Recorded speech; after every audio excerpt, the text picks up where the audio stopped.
2018 National Book Award for Nonfiction. Then the book arrived. I have to admit that I was daunted by its 800 pages, 878 to be exact. Also, like many people, if not most, I rarely read biographies. But once I started reading this one, I found it so fascinating that I could barely put it down, even though it is physically hard to pick up because it is so heavy. Locke, as Stewart writes, was a tiny, effeminate gay man, a dandy, really. Often seen walking with a cane, discreet, of course, but with just enough hint of a swagger to announce to those curious that he was queer in more ways than one. Some of the intriguing things I learned was that Locke was very close to his mother. In fact, after her death in 1922, left him bereft, and after a stint of traveling in Europe, where he could be more sexually open, and after being fired for a time by Howard University for being too vocal on race relations, although he was later hired back, he poured himself into their shared love for art and commenced on starting the Harlem Renaissance, with the idea that there was liberation in art that was African American identified. The Harlem Renaissance loomed so large in my mind that even though I already knew that it was basically over by 1929, when the American stock market collapsed, it was rather depressing to read about it again. Harlem, along the African American section of New York City, was hit very hard by the Great Depression. The Harlem Renaissance, however, remains an important part of history, and many African American identified visual artists and writers were influenced and inspired by it long after the 1920s, as Stewart writes. I also found it fascinating that the campus of the University of Oxford, where Locke found himself after he won the prestigious Rhodes Scholarship, was a hotbed of gay male activity, and that this was the same university that the gay legend Oscar Wilde was graduated from in 1878, 3 decades before Locke arrived. I also learned that Locke faced less racism in Europe. Most of what I learned was that Locke, a black gay man, faced major obstacles in his life because of racism and homophobia. Despite these obstacles, he thrived, and he changed the course of history. His life is inspiring. Even if you rarely read biographies, I would suggest reading this one, The New Negro, The Life of Alain Locke, written by Jeffrey C. Stewart. It's a real page-turner, and you'll learn a lot of important historical information. This is Janet Mason with commentary on queer life and literature for This Way Out.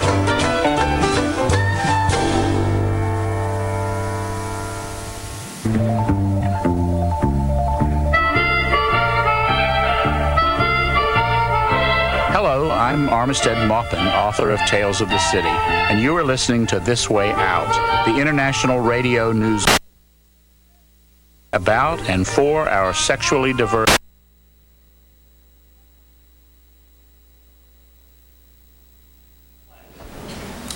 Good evening and welcome to the Thursday, March 28th, 2019 meeting of the Northampton School Committee.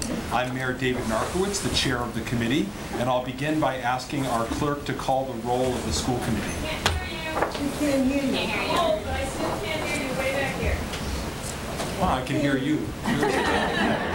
That's the teacher voice. Okay. Mayor David Narkowitz. Present. Miss Molly Burnham. Present. Ms. Rebecca Busansky. Here. Ms. Laura Fallon. Ms. Ann Hennessy. Present. Mr. Lonnie Kaufman. Here. Mr. Downey Meyer. Mr. Howard Moore. Here. Ms. Susan Voss. Present. And Mr. Ed Zahowski. Present. Your Honor, you have a quorum. Excellent. Thank you very much. So this is a meeting that is not our normal meeting night. We add additional meetings during our budget season. So this is a meeting that's primarily focused on our ongoing consideration of the FY 2020 budget. We do have a couple of other gift items to accept as well. But we also have announcements from school committee members and then public comment period. So are there any announcements from school committee members? Okay. So the next item on our agenda is the public comment period. I believe we have a sign-up sheet, and we ask people to please state their name and address for the record. I will keep a 3-minute timer, and I just ask that folks please keep your comments at or below 3 minutes so that everyone has an equal chance to share their public comments this evening. So, the first person that I have on the list is Michael Stavely Hale. Does that make sense?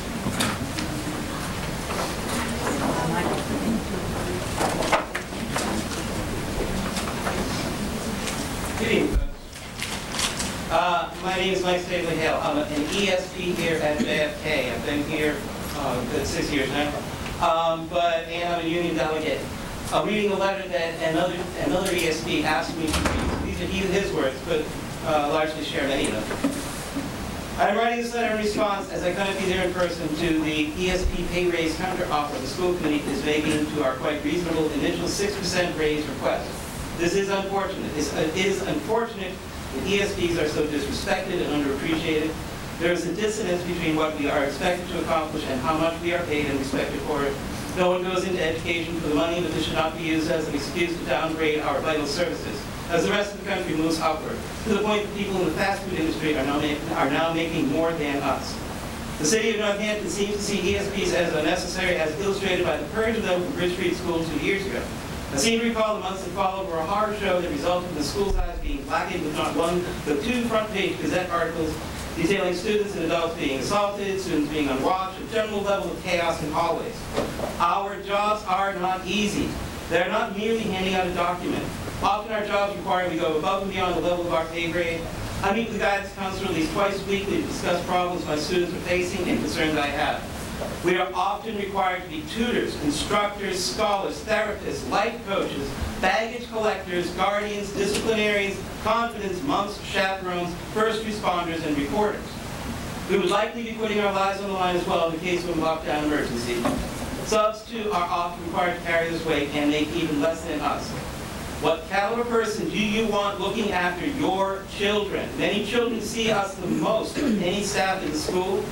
This fuzzy in-between line is time is often the lifeblood of schoolwork, and is neither noted nor respected by higher-ups in the district. I myself was not evaluated last year and have not been this year to my knowledge. The idea that our collective work is so demonstrably rejected and ignored by an uncaring school committee is depressing. I love the work, I love the kids, but I can't pay the rent with a hug. I might not be back in the district next year, and I'm not the only one. Think carefully about what you're about to do.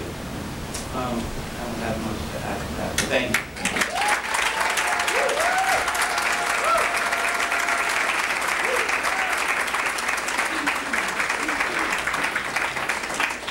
The next person signed up is Elizabeth Bogan.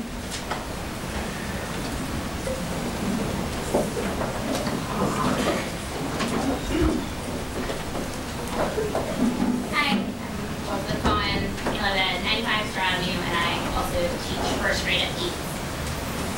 Many of you know me because I come to most of the school committee meetings. If I'm not here, I watch at home. And I know that this is a group of people that cares deeply about our schools. And I know that many of you are educators, both in public schools and in a university setting. And I know that we're all very frustrated by the criminal, literally criminal, underfunding that we get from the state. However, we need to deal with the reality that no more money is coming from the state anytime soon, even though we all agree that it should. The Northampton City Council loves to make grand resolutions about how progressive we are.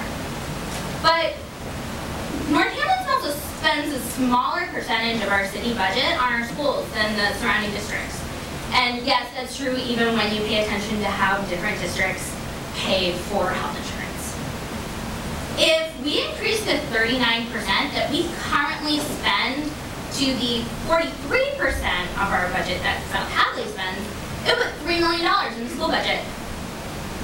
All of these people are here because of a conversation about the best way to spend less than $700,000. Why do we need to have that conversation? Why do we need to have a conversation about whether or not we're interested in paying our teachers fairly, paying our ESPs fairly, retaining good people, recruiting good people, and having the staffing that we need for our students to be successful. Northampton is an affluent community in this region. Why are we not putting that affluence as a city towards our schools? We shouldn't have to be having this argument. We should be putting our money where our mouth is and actually being the progressive city that we claim to be by adequately funding education and not popping out and blaming the governor. Because that might be true, but the reality of the situation is that we need to deal with the funds that we have now. And we need to adequately and fairly compensate our employees because it's the right thing to do, because it affects morale, because it affects recruitment and retention. But it's also the best thing for the kids. All of those things, they sound like things that are good for teachers, but there's a reason that our work environment is their learning environment is a cliche. Because the room that I work in every day with 22 students that's affected by this budget is the place that they go every day. And it's the place that they spend more time than anywhere else outside their homes. It's a formative experience. It's easy to say that, oh no, we need these other things. There's always something that's going to seem more urgent and more appealing than salaries. But we've seen over the past 10 years that there's always something more urgent. Why do we have to choose? It's nice that sometimes the city throws us a bone with capital improvement budget and Chromebooks. That's a Band-Aid for a bullet hole. Why can't the city do more? Thank you. Thank you.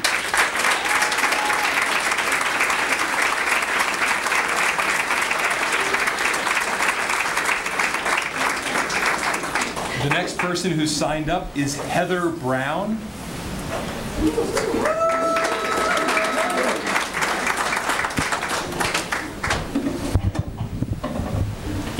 It's okay. It's more for NCTV to pick up. Oh, it's not, okay. so it's fine. You'll pick it up. Okay. I'm Heather Brown. I live in Florence, and I am the Vice President of NACE and an English teacher at Northampton High School. I'm also a member of our bargaining team. In the past 2 days after our bargaining team finally heard and shared the insulting offer of increases less than 2%, I've heard 8 educators tell me of their searches for new jobs and their desire to quit their jobs.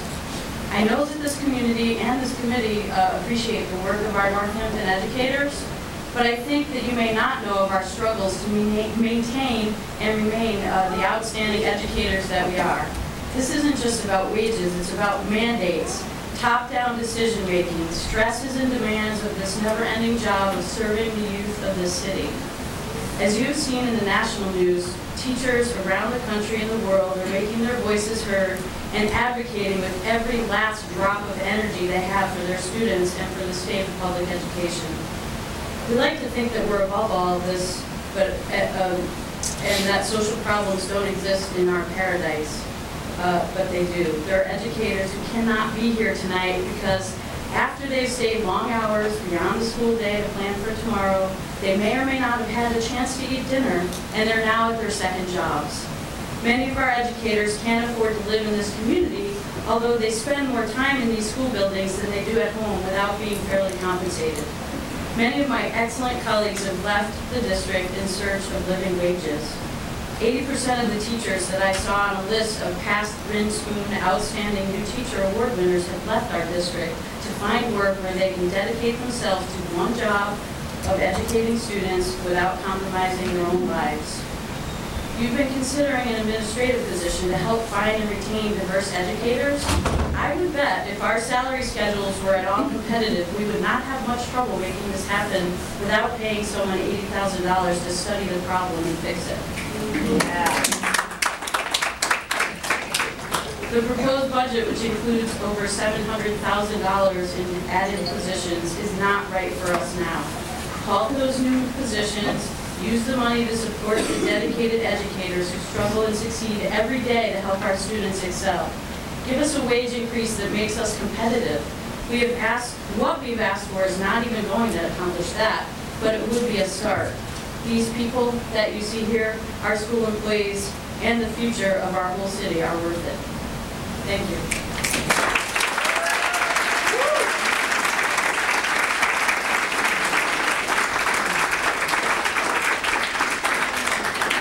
The next person signed up is Patrick Burke.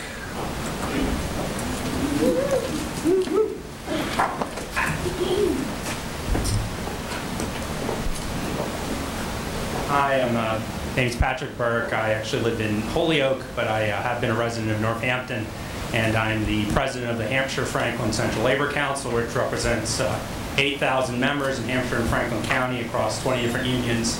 And I'm just here tonight in solidarity with my brothers and sisters with the Northampton Association of School Employees.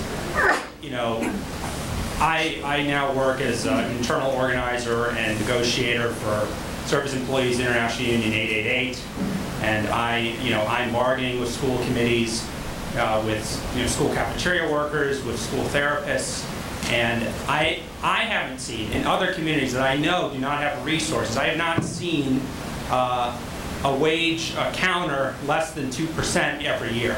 So that just boggles my mind. And I know that there's always more money to spend.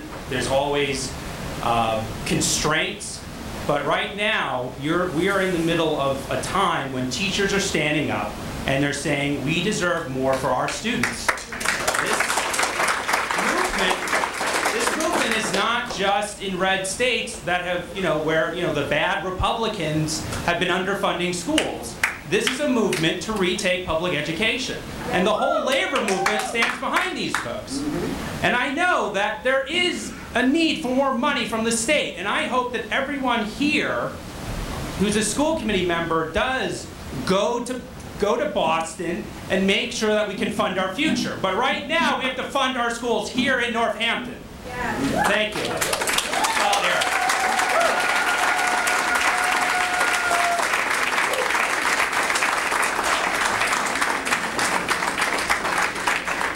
The next person signed up is Michelle Andrews.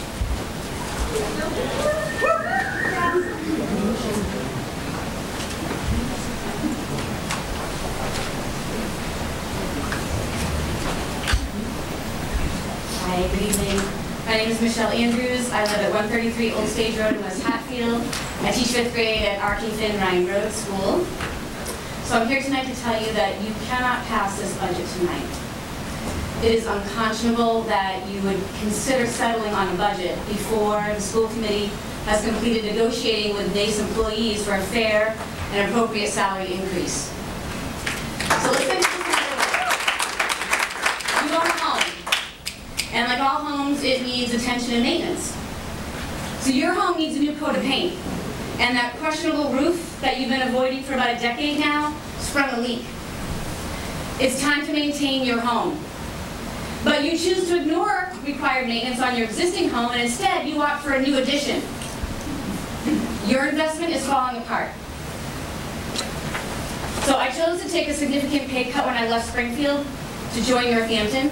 I've been an educator in this school district since 2005.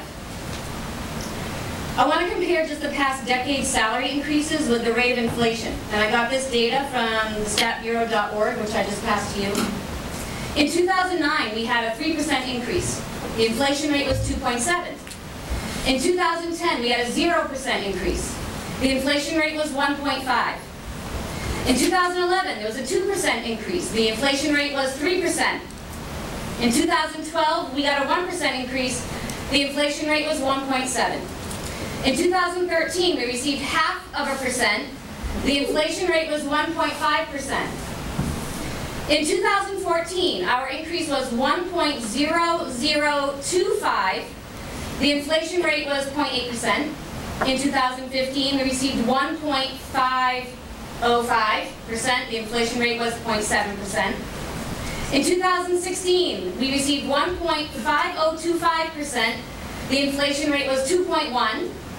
In 2017, we received 1%. The inflation rate was 2.1. And in 2018, we received 1.25, and the inflation rate was 1.9.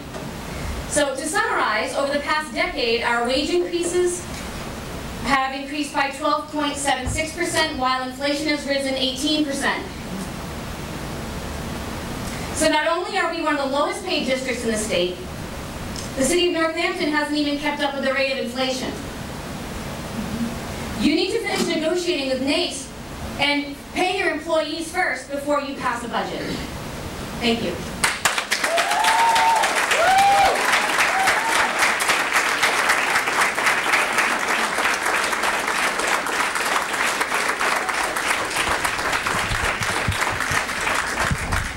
Thank you. The next speaker is Suzanne Strauss. Suzanne Strauss, Florence, Massachusetts.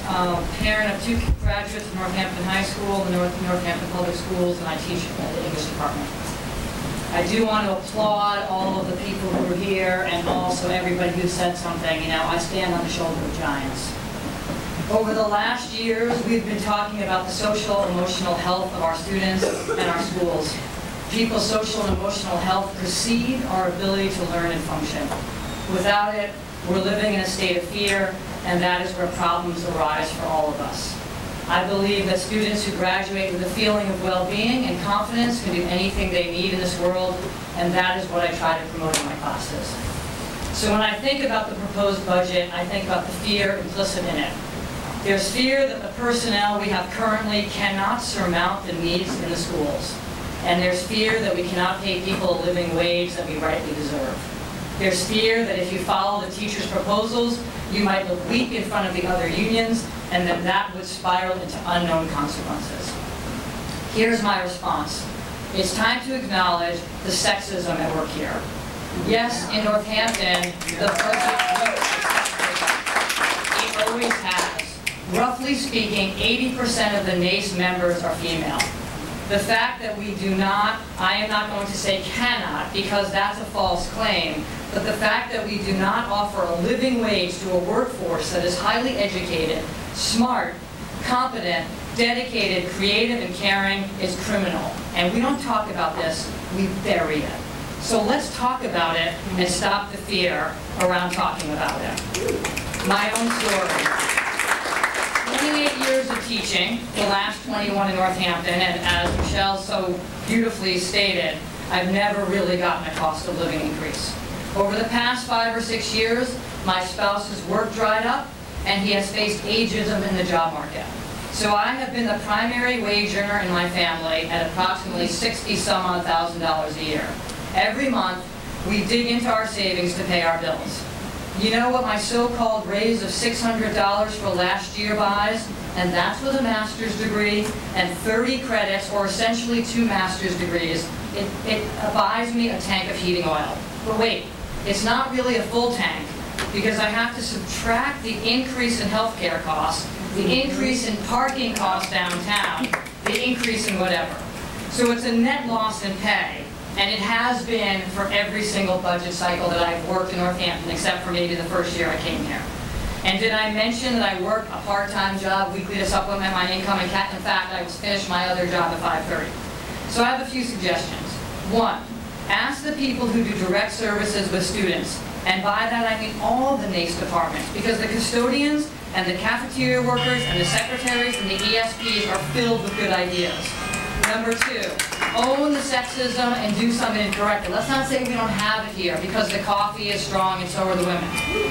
3, be creative. If you can't afford better wages, let every NACE member who lives in town forgo property taxes for 3 years of the budget cycle. And 5, hire reimbursed out-of-towners. 4, do not pass the budget as it is. 5, relax. Relax your fear. Take your time. Do the budget right.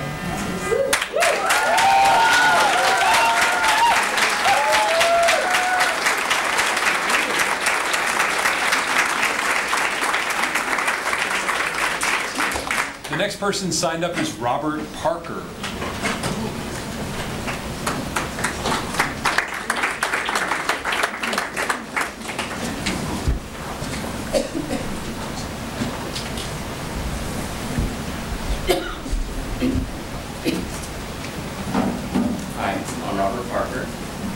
I am a Northampton resident, 23 Pleasant Street.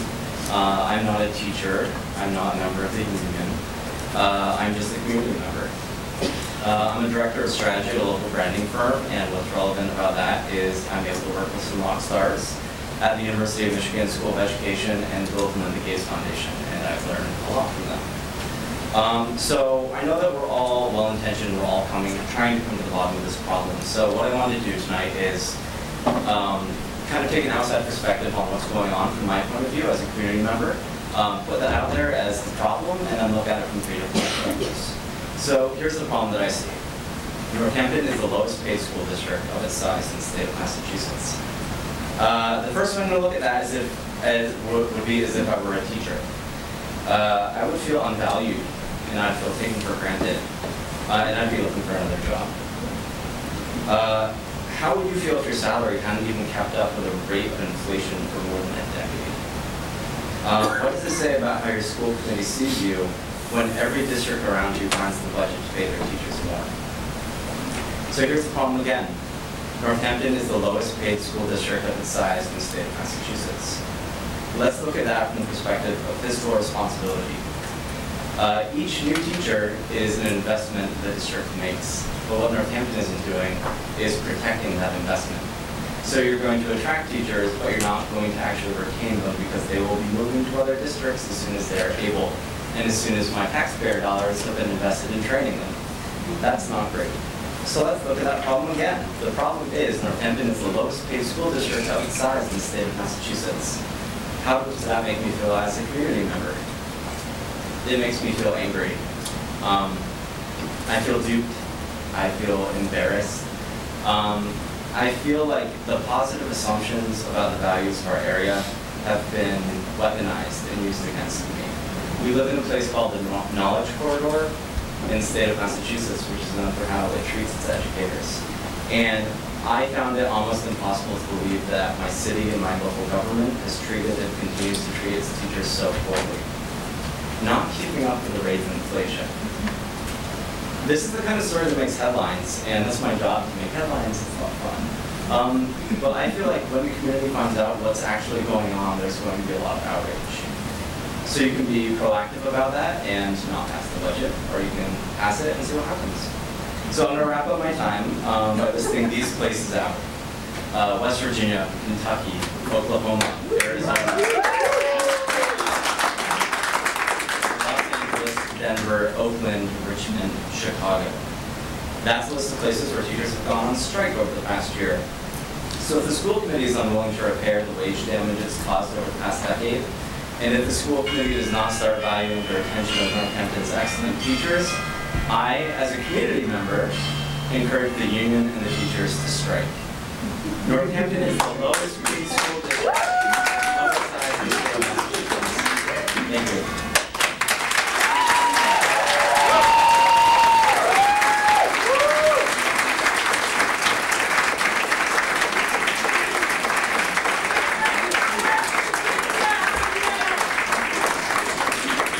The next speaker is Brett Costello.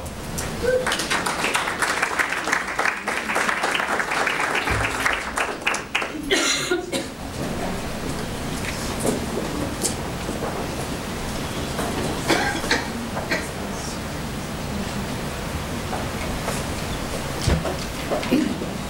evening. My name is Brett Costello.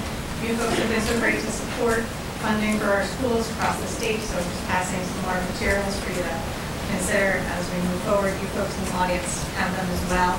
I live in East Hampton, but I've taught math here at JFK for 6 years, and I'm going to get a little bit more personal.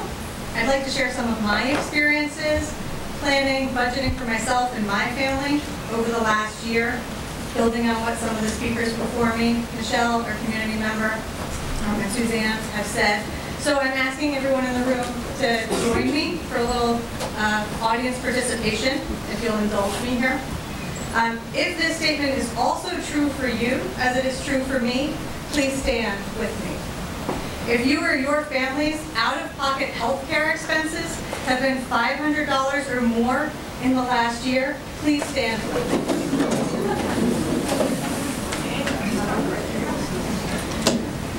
Thank you.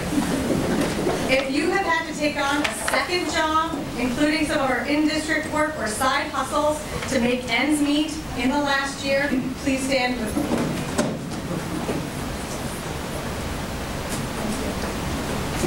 If you or your family's housing, heating, and living expenses have increased only $300 or more in the last year. Please stand. Thank you. If you have had to battle student loans or you're worried about paying for your own kids' college educations, please stand. Thank you. And my last one, if you have spent out of your own pocket at least $100 on school supplies this year.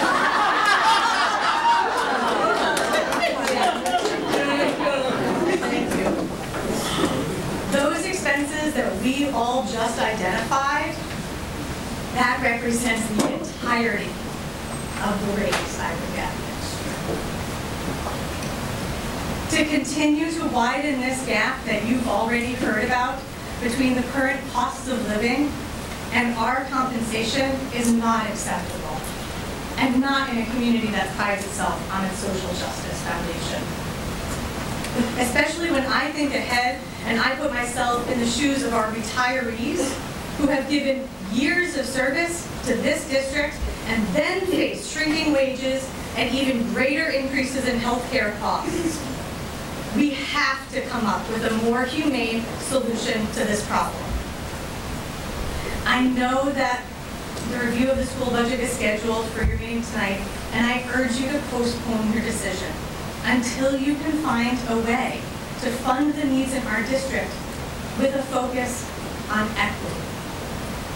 Consider the needs these NACE members just showed you.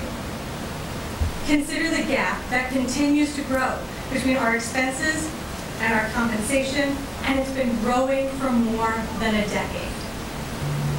I urge you to pause before you approve this budget so we can find a solution that creates capacity in our district and promotes equity for our students, our NACE members, and throughout the city of Northampton. Thank you.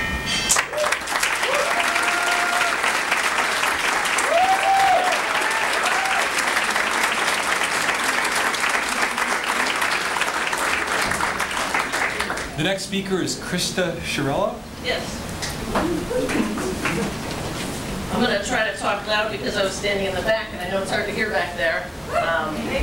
So I'm Krista Shirello and I live in East Hampton, and I'm in my 20th year in the guidance department at JFK.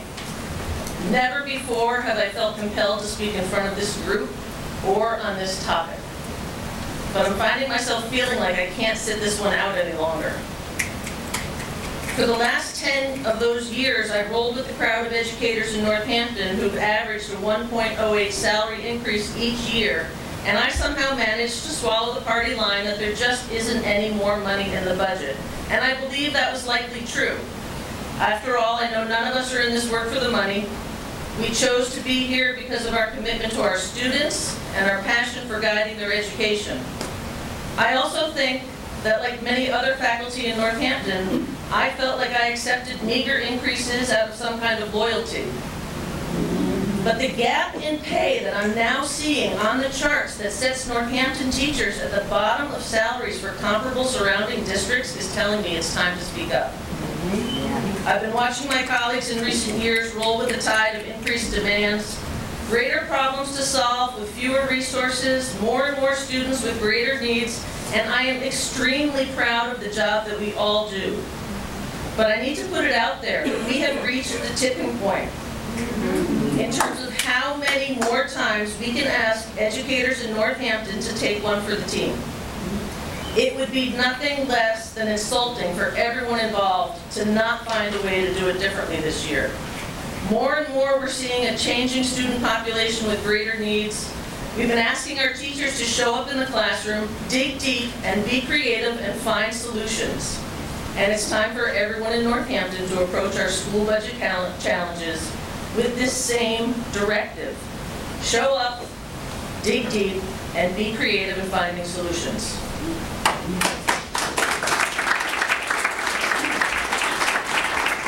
It's my understanding that the proposed budget includes more than $700,000 in new positions or initiatives, which I have no doubt we well need and are long overdue.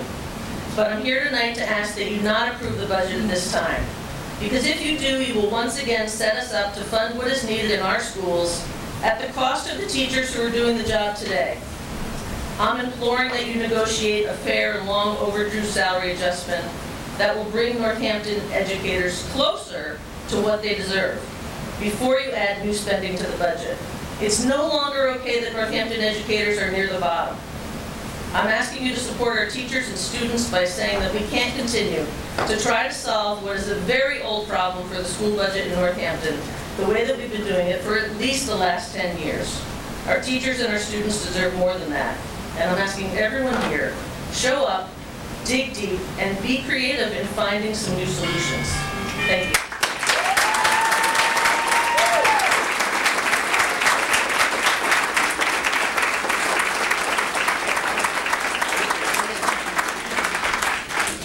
The next speaker is Mary Cowie.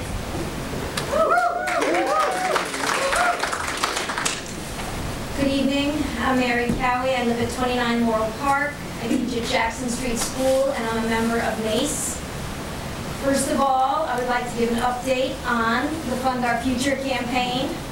I was here at the last school committee meeting asking you to join us on the bus to Boston, on the standouts in front of our school. We had standouts at every Northampton public school building on March 21st. That same night, City Council passed a resolution supporting the Fund Our Future campaign. The next day, on the 22nd, the Gardner Auditorium at the State House was packed. Northampton was well represented by a delegation of 10, including MTA members, your mayor, superintendent, members and parents from school committees, school local, families with power, and school committees, school councils. One takeaway is that the Joint Legislative Committee on Education is not yet really listening well. So let's increase the press, raise our voices, take to the streets, and continue to demand the state increase funding to our public schools.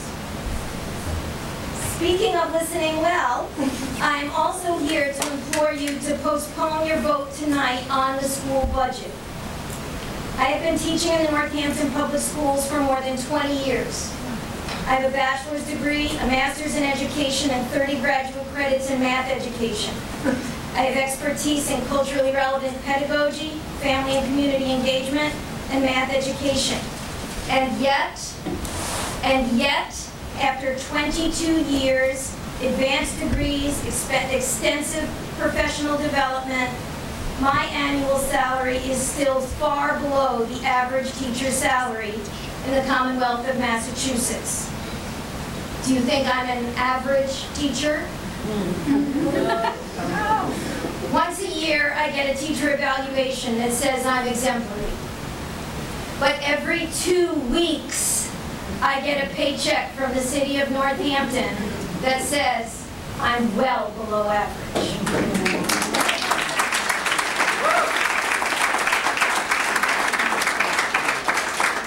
I'm asking you, please delay the vote on the school budget tonight. Don't rush, don't tie your hands. Let's keep talking and listening. Let's keep bargaining in good faith for a fair contract for all school employees, for the good of our students and our community. Thank you.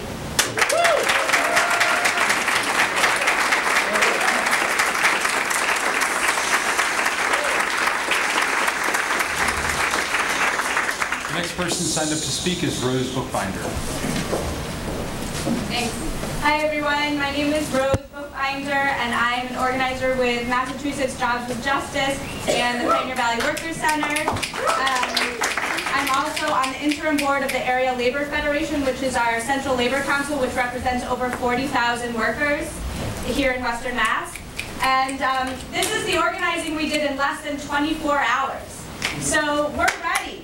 We're ready to take on this fight. I'm also a proud graduate of Leeds Elementary School. Yeah! JFK Middle School and Northampton High School. And, public education is the foundation of our community, of our country. And it's embarrassing that we've given our school employees a 1.08% raise. That's embarrassing. It's shameful. And we should do better. Many of you, as have said, show up to the Fund Our Future events to the events to support our teachers, to support our school employees. The ways that we really show it is by making sure that their paychecks every 2 weeks show that support. And you know, I hear that you're operating with a surplus this year in your budget. So this is the year that you should be giving folks raises. And as mentioned, folks are rising up all across the country, and many of us here are inspired by that, and we're ready to do more, and it's awakened our communities to see that we have to fund our public education and that we need to share that. And I think all of us here are ready to bring 5 more people next time, maybe 10 more people next time. And we may as well just do the right thing now so that we don't have to keep escalating. So.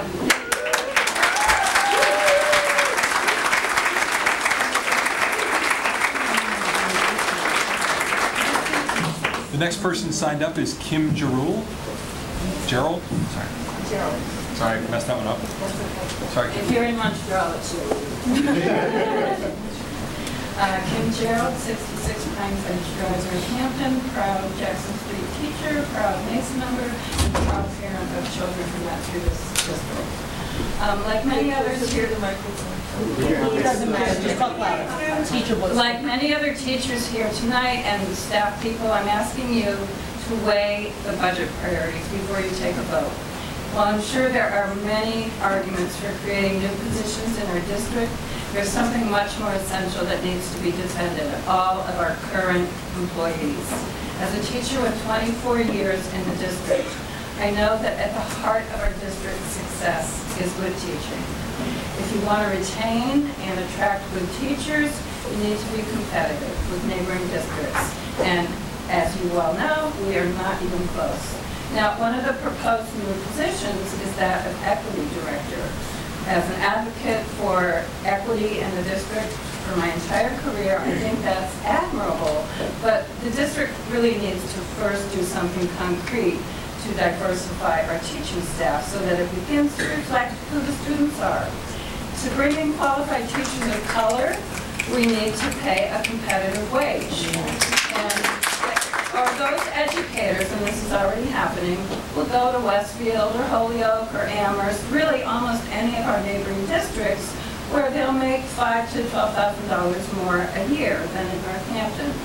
So, as many people have said, we're not keeping pace with inflation. I too am a primary wage earner in my family. This is insulting, it's wrong, and your employees who make this district what it is deserve better.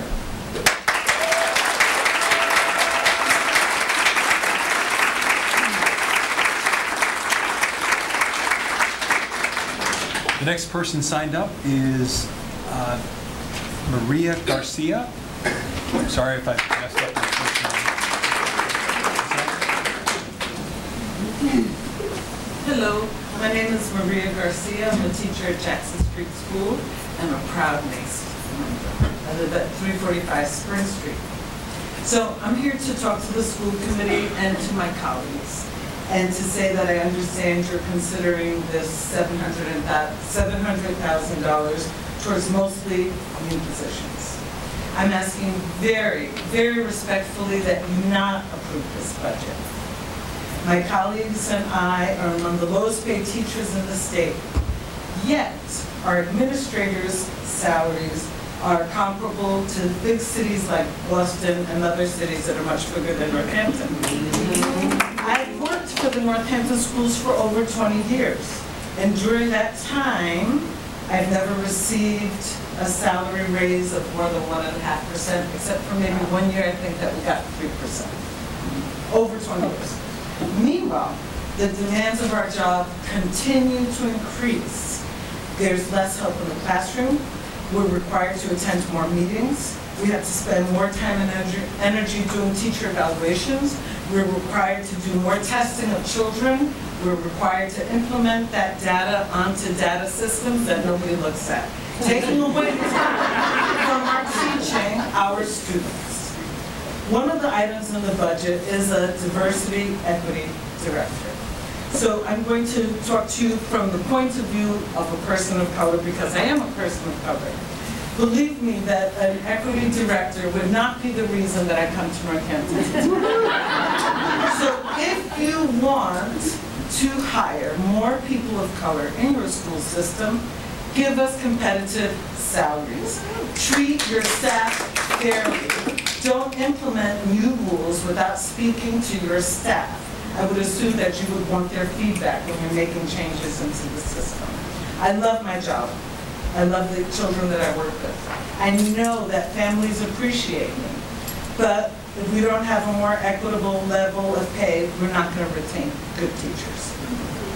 If the school committee wants to be fiscally responsible, which I know they often say this is why we can't get a pay raise, then don't agree with the current proposed budget. And make sure that future budgets include substantial raises in salaries for teachers. And I'm going to borrow a phrase from recent movement. Time's up. You're not looking at the same union you were looking at the last negotiation. We're ready to do different things, and we want an increase in our salary. We're organized, and we're ready to do whatever we need to do to get an increase in our salaries.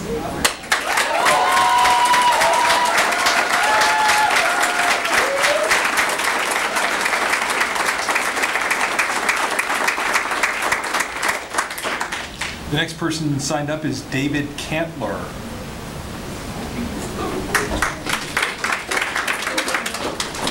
Hi, my name is David Cantler. I teach at Jackson Street and Bridge Street schools.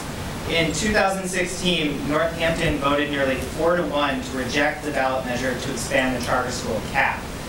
Yet it feels so confusing to feel so under-supported financially by our school committee and the policies over the last 10 years. So I ask you to please start the work of bringing our wages in line with our peers, and at least honor the basic cost of living increases that should just be automatic. It feels jaw-dropping that we even need to ask for our wages to be in line with inflation. I also feel that there should not be a choice between fully staffing our schools and honoring wage increases for our employees. That just feels so mind-blowing to feel like they have to be set. Either we have fully staffed schools and all the positions we need, or we honor wage increases that we should have. Why are we in that scarcity mindset? So please, I implore you to figure this out and work with our union and work with the people of Northampton to honor our education, as I know you all value it deep inside. So please put this budget on pause. Thank you.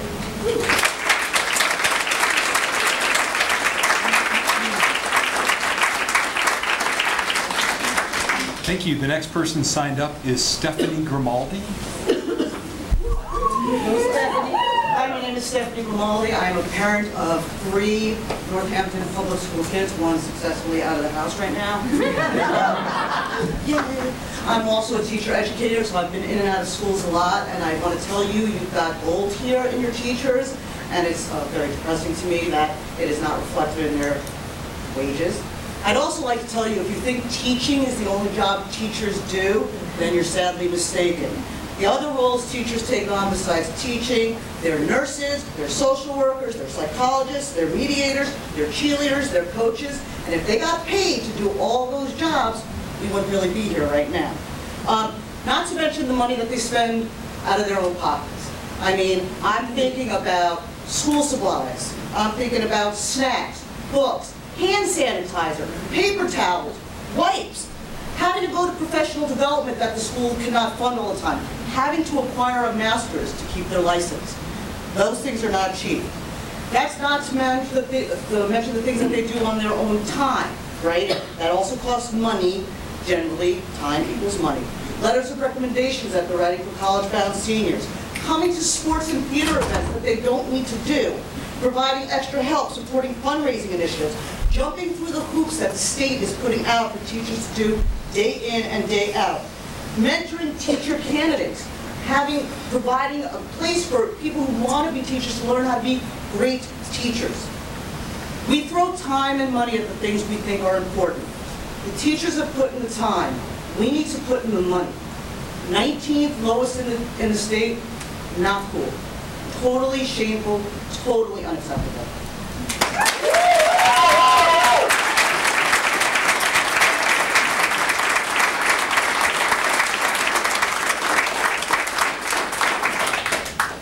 person signed up is Joan Cameron.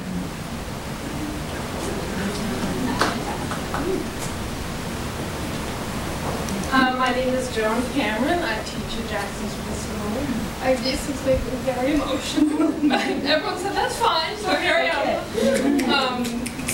I have 2 kids, Northampton Public Schools, and I just first and foremost want to say this is what educators do.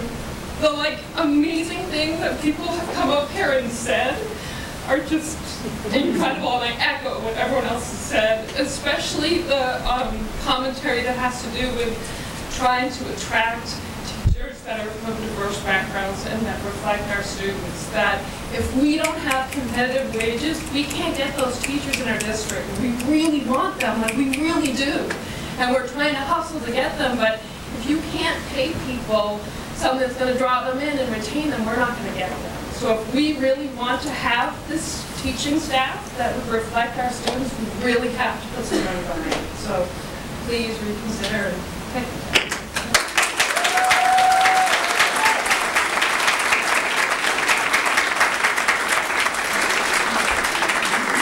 The next person signed up is Andrea Agito.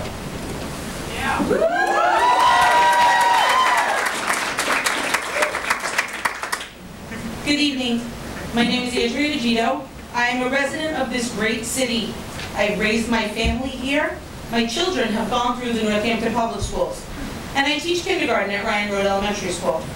I am the teacher chapter coordinator for the the Northampton Association of School Employees.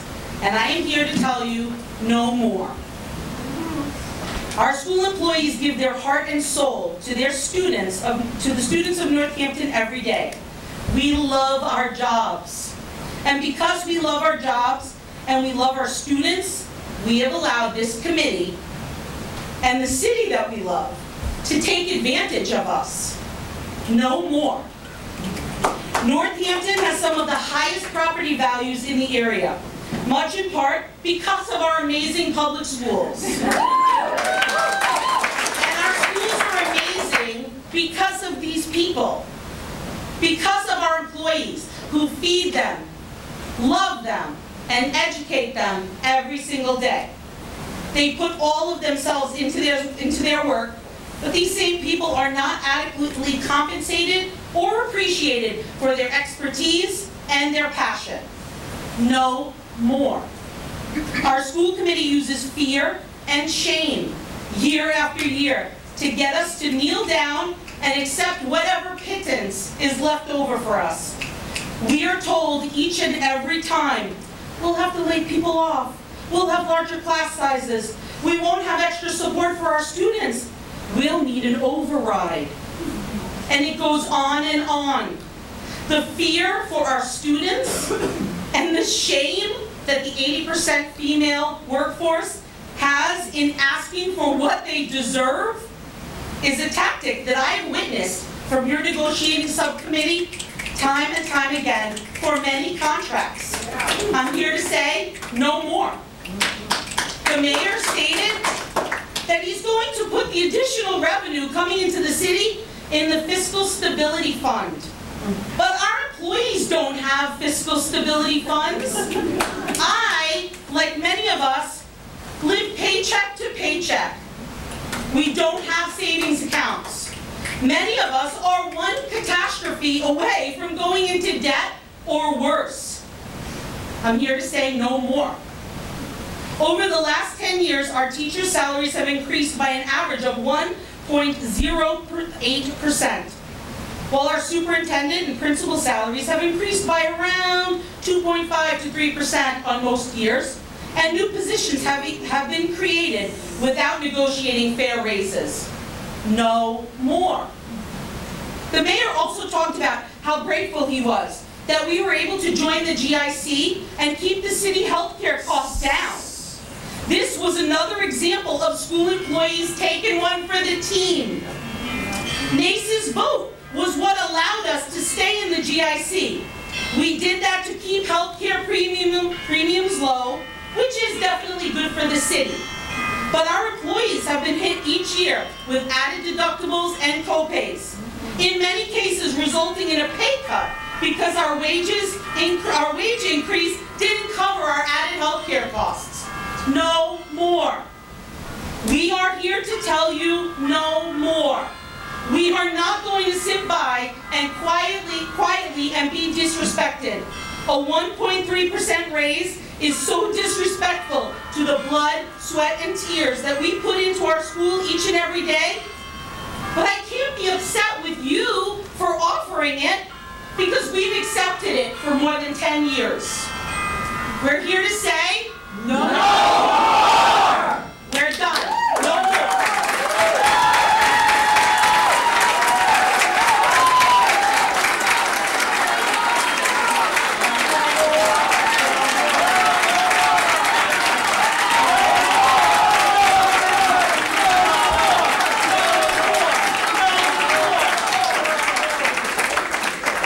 The next person signed up is Tom Chang. Hi, I'm Tom Chang. I teach 5th grade at Jackson Street School, and I have 3 kids in the district. I'm in the middle of teaching research-based argument. And I wish my class were here. Because from my mind, well, in my mind there's really no way that I could imagine that this body would be passing this budget tonight after what you just heard. Which is one reason why I hope that is actually the outcome, because if my students saw the impassioned mini-narratives, the well-cited data, the clear reasons and evidence that was just presented to you, and it wasn't an effective argument, I'm not sure how I would explain that to them. Another thing I teach them, though, is not to be repetitive, so most of the things I would like to say have already been said. I just would add one personal thing. It's true that I took a roughly $10,000 pay cut to come work here. I don't regret it. I love being a teacher in Northampton.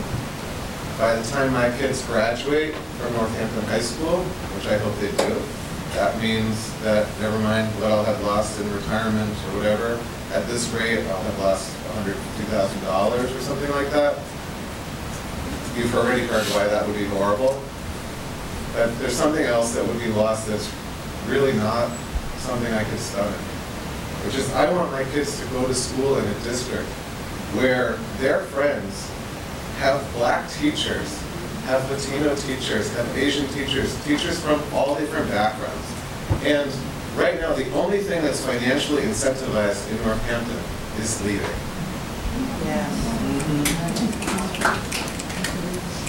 I'm staying. I hope what happens next is good. We have an opportunity, you have an opportunity to be leaders during what is a national crisis and could have outcomes for our country that are really beautiful. So not only am I confident that you won't pass this budget tonight, I'm highly confident that you'll pass the 666 raise.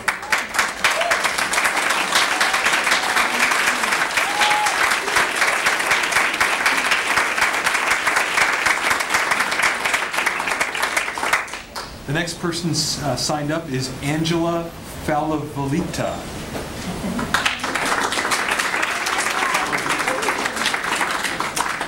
Couldn't tell if it was a V or an R, I'm sorry. That's okay. My name is Angela Falavolita. I live at 169 Bridge Street in Northampton, and I teach preschool at the Bridge Street School. I moved to Northampton because I wanted to live somewhere with a strong sense of community. I chose to teach in Northampton expecting the same. When I started in this district, I was overwhelmed by the support I was given by my fellow seasoned teachers. It was their help that I felt like I was capable of doing this job. Over the past few years, I have had the pleasure of working with and learning from these expert teachers. In a climate where it is on a daily basis that we read about funding cuts for public schools, I find myself, a new teacher, feeling a sincere lack of hope. I am asking you to consider what you value most about a teacher. Maybe it's their rigorous work ethic. Maybe it's their professionalism. Maybe it's their ability to create an environment where children where all children can learn safely. Maybe it's the late nights and early mornings you see them working at their desks when they're not getting paid. Maybe it's the smile that they bring to all of the students in their class. I am here before you all to remind you of one thing. Northampton public school teachers are all of those things and more. Woo! As I stand before you all, I ask that you really take the time to consider the teachers you have who are working for you. They are very valuable. We are lucky to have these teachers, and I'm asking that you please do not vote for a budget that is going to allocate money for new positions before you take care of our current Northampton teachers that are working so hard to make a difference. I'm a new teacher, and I'm not convinced this is the district I want to stay in if something isn't going to change.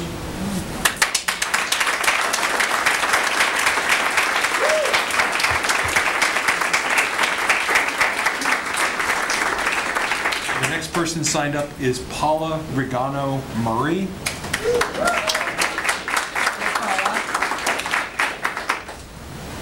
Can you hear me? Yeah. Okay. My name is Paula Regano Murray, and I live at 45 Finn Street. I have been an ESP in the Northampton Public Schools for 9 years. 3 years ago, my husband was diagnosed with stage 3 cancer. In those terrifying days, I realized that if he couldn't beat this disease, my family could not survive on my income alone. And yet, there are ESPs who do, many working 2 and 3 jobs just to make ends meet. To drive this point home, this year my property taxes rose by $651 in the city of Northampton. On Monday night, a 1.3% pay raise was proposed, which amounts to an additional $228 a year. At this rate, I need a 3% pay raise just to cover the increase in my property taxes. That doesn't cover the increase in sewer and water, the rate of inflation, which, by the way, has averaged 2% a year for the last 3 years, or any other cost of living increases. I recently saw a job posting for parking enforcement with a starting hourly rate of $17.30. The starting hourly rate for an ESP is currently $14.14. At the end of the 3-year contract do not even bring entry-level ESPs to $15 an hour, which will be the new minimum wage in the state of Massachusetts. And speaking of minimum wage, in 2009 it was $8, and I was hired at approximately $13. At that time, the city felt that my job was important enough to the district that I deserved to be paid $5 an hour above minimum wage. This year, minimum wage rose 9% from $11 to $12 an hour, and I am so grateful for that. However, the gap between minimum wage and starting wages in the district, which is now just $2 for ESPs, has not kept up, further devaluing our jobs. To add insult to injury, ESPs such as myself, who work with the most challenging students, receive an extra 25 cents an hour. Let me repeat that. The ESPs working with the most challenging students, physically, medically, and or emotionally, are paid an extra 25 cents an hour. If you think that's not bad, I challenge you to spend a day in my world. I cannot speak for every ESP, but for myself, I work at the high school with the social emotional learners. I am sworn at, harassed, and on occasion physically threatened. I have been told by students that I am nothing, that I don't matter, that they can do whatever they want, they don't have to listen to me, and those are just the things I can say here in a public forum. I promise you, it is far worse and expletive-laden, and it is every day. For this, I am paid that extra 25 cents an hour. And if you are not as good at math as I am, that is $8.13 a week. Which doesn't even cover snacks for my room. But I do it because I love my job and I love my kids. I'm almost done. Our schools have an excellent reputation, and that is the direct result of our teachers, counselors, nurses, and support staff. We have phenomenal teachers, and we are struggling to keep them. We cannot continue to pay some of the lowest wages in the state and expect to hire and maintain the best teachers. One need look no further than the AP Bio program at the high school to see just how difficult it is to hire quality teachers on our current salary scales. Teachers, all teachers, whether in the district for 20 years or 20 minutes deserve to be paid what they are worth. At what point as a community and a society do we make the conscientious decision to value our children by valuing their educators? Our school employees deserve to be paid fair wages. There is $650,000 appropriated in this budget for new hires. I implore you to not pass a budget that allocates that much money to new positions before fairly paying those who are already giving you their very best every single day. Thank you.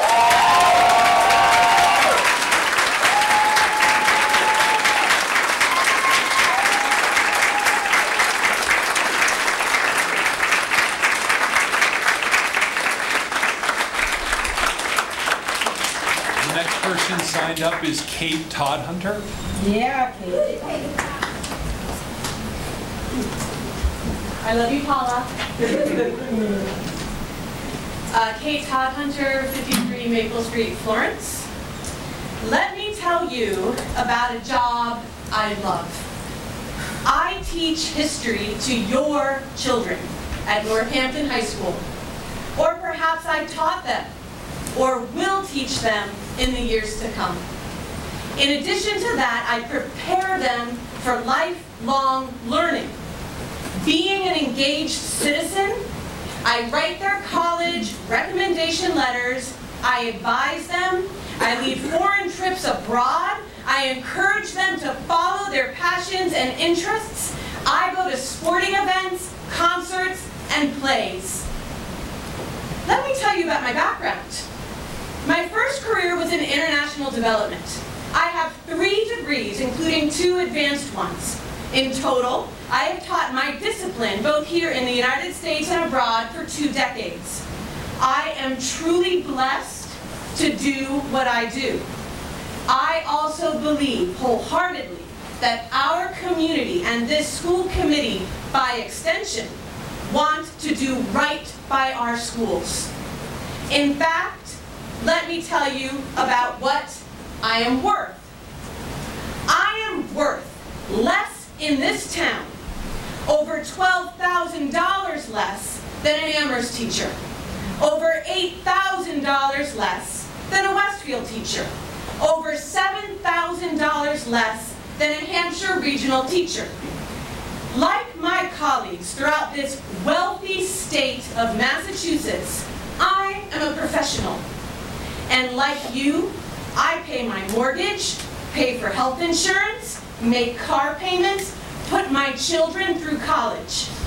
But let me tell you, even though I love my work, I am no martyr and will not stand for such inequity and, frankly, disrespect. Thank you.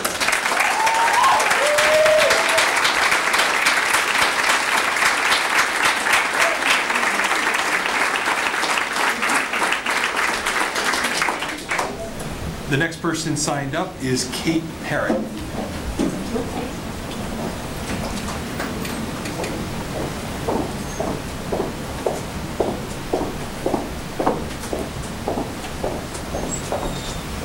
Good evening. My name is Kate Parrott. I live in Chesterfield, Massachusetts.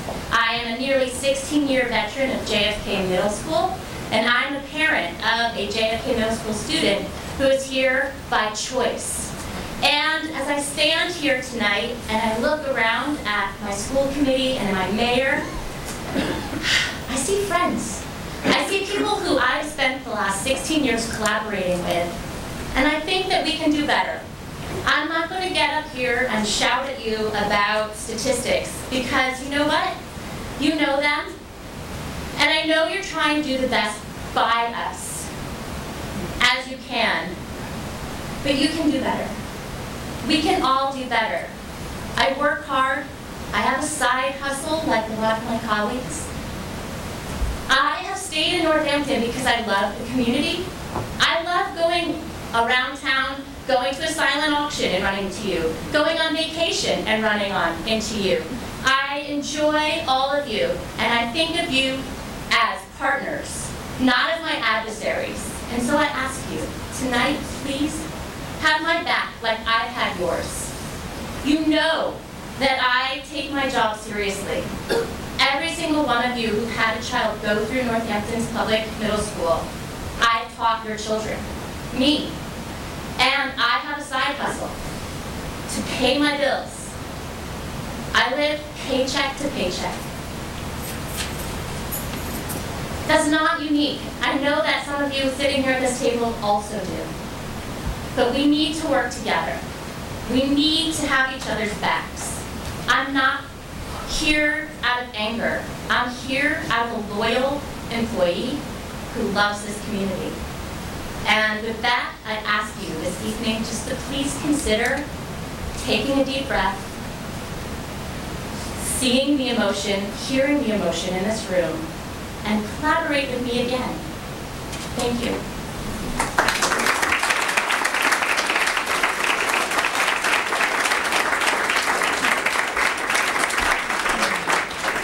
The next person signed up is Rachel Stavely Hale.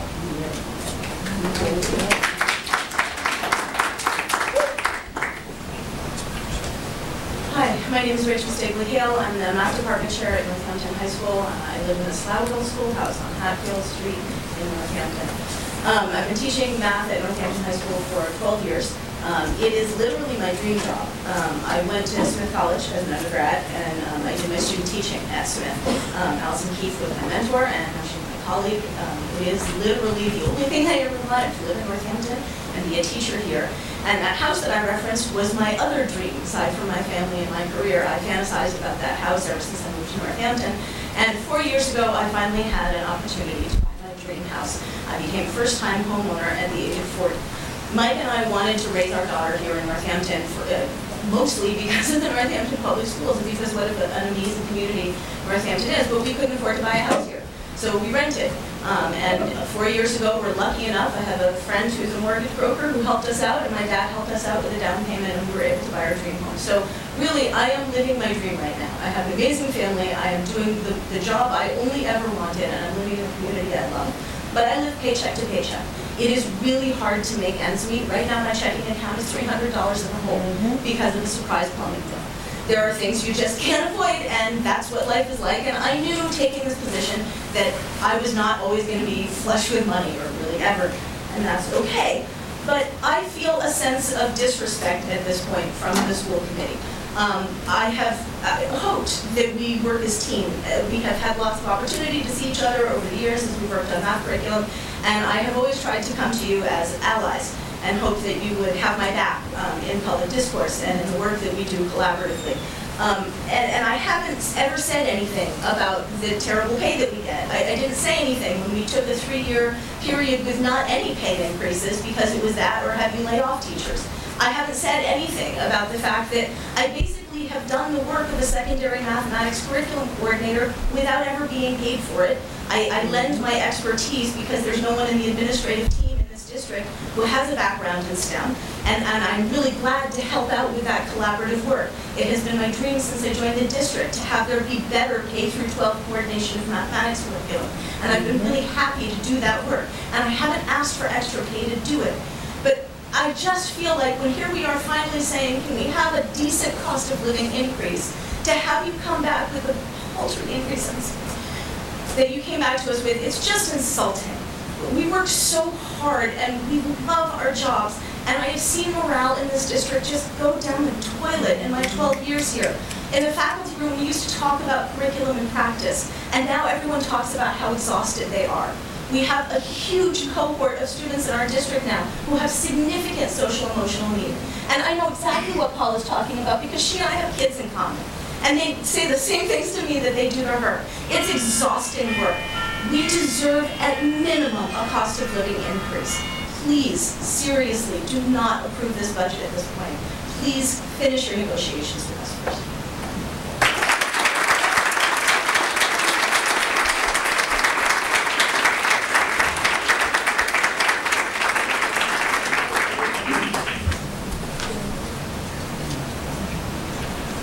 So I'm going, this is everyone who signed up. Is there another sign-up sheet there, or Is that, I have 2 sign-up sheets. That's all that there were. Okay, so that's the folks who signed up. Are there other folks who wish to speak who haven't signed up? Or can we begin the meeting?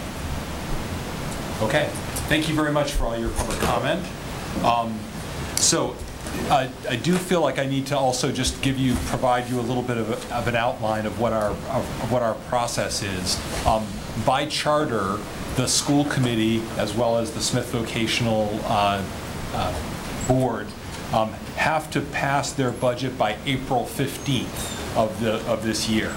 So we basically have this meeting, and then we have our next meeting on April 12th to do that. We actually schedule extra meetings in the months of March and April so that we can have additional deliberation. So we do have the budget on the agenda tonight for discussion, but we also have until April 12th to complete that. But that is a deadline by the charter.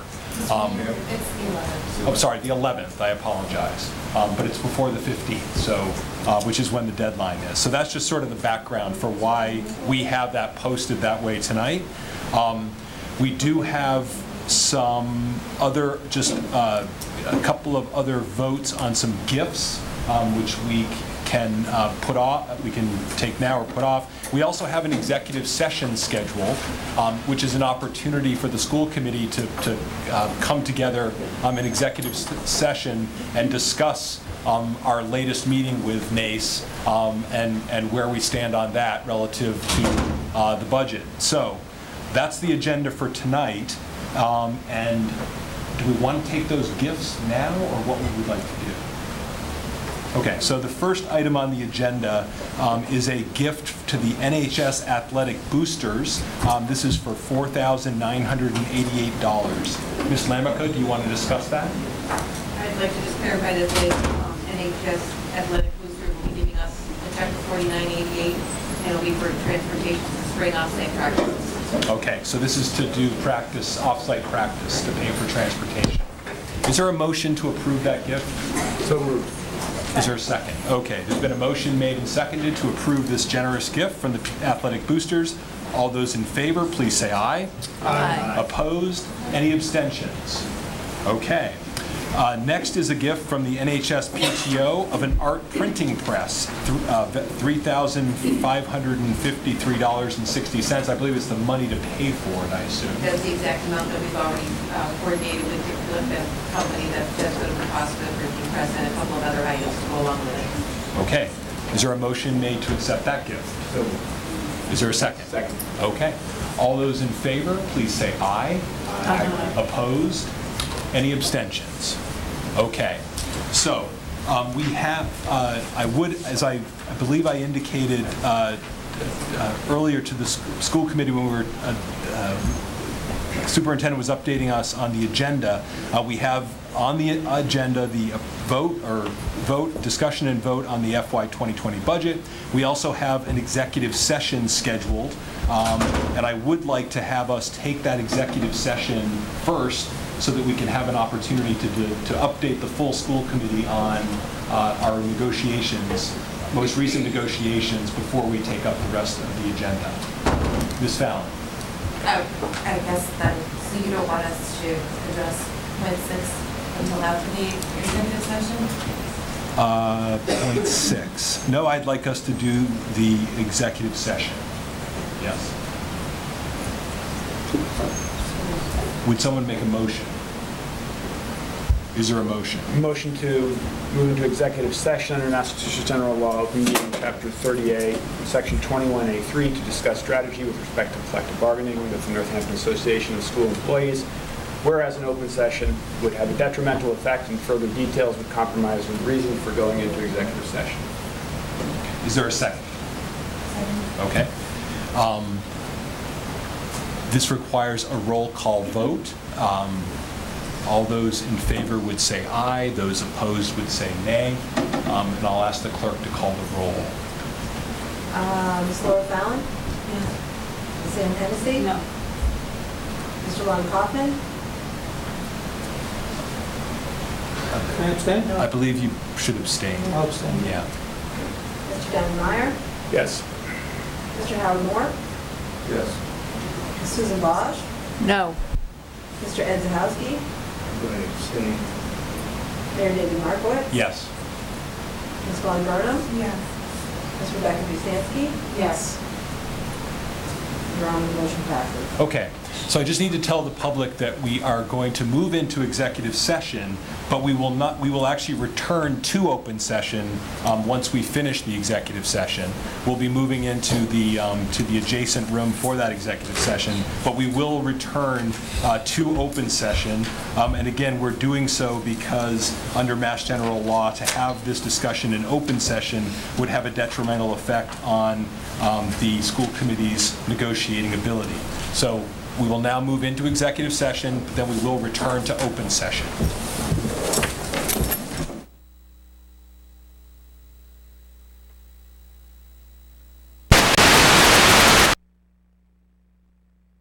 But the percentage there doesn't mean as much because there's some big payments that only come in at the end of the year. So the percentage on that line isn't necessarily as telling as the percentages on some other lines.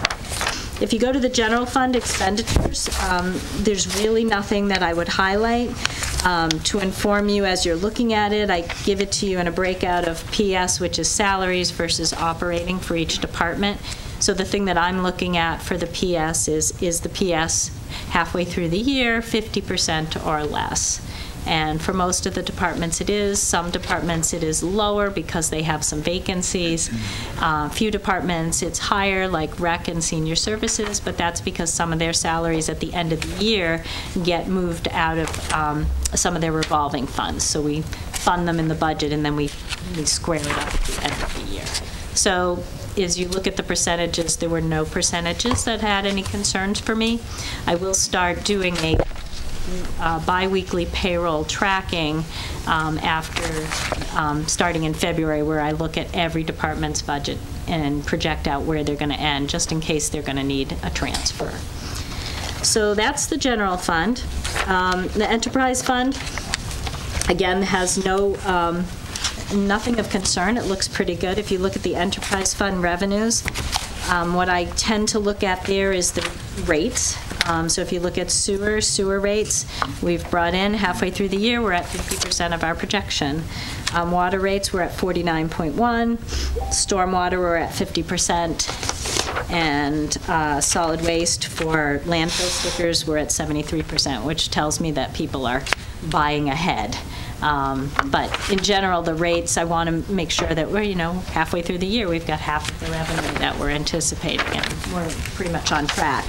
In terms of expenditures for the enterprise funds, again, if you look at the percentages, they really don't tell you a lot on these, because if you look at the first column, it's the appropriation for the enterprise fund. The second column is transfers and adjustments. That's basically multi-year capital projects that are carried forward that are being spent as the projects are being done. So it kind of brings down the overall expenditure. So when you look at, say, sewer and you see only 30% is expended, well, that's because 4.6 of it is tied up in some long-term projects. So the percentages are not as meaningful on this report, but in general, the expenditures for the enterprise funds are on track with other years. So really not a lot to say, but I do think that the best thing is that we see the building inspector bringing in a lot of revenue, which, as I said, translates to new growth. One thing I do want to address is hotel, motel, and meals revenue. When you see the numbers, the payment that we get in December is actually for what happened in August, September, and October.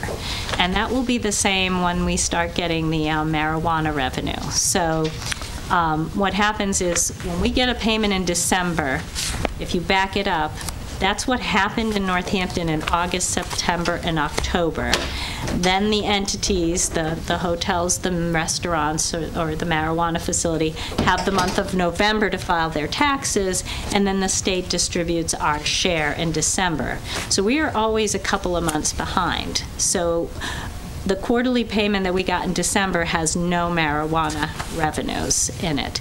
The first payment we will see from the recreation or adult use marijuana will be at the end of March. We'll get that payment for the quarter that ends March 31st, We'll get that payment the first week of April, and that will reflect what happened in November, December, and January. So I know there's been a lot of speculation about what that number will look like, and I'm not going to give you any idea. So. Okay.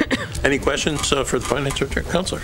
So, thank you, first of all. Excellent, as always. So therefore, you wouldn't be contemplating marijuana revenue really significantly as you put together a budget, because you just have not, you really have no idea what to expect. No, the first week of April, when we get the first number again, we all know it was one of the first to open. So whatever that number is, it's not a number that we're going to be able to say is going to be a consistent, true number. So I think, it's going to take about a year of revenues for us to really get a solid handle on what that's going to, how much that's going to contribute to our base. So. And there was a fee, if I may, there was a fee, a host community fee, and I guess you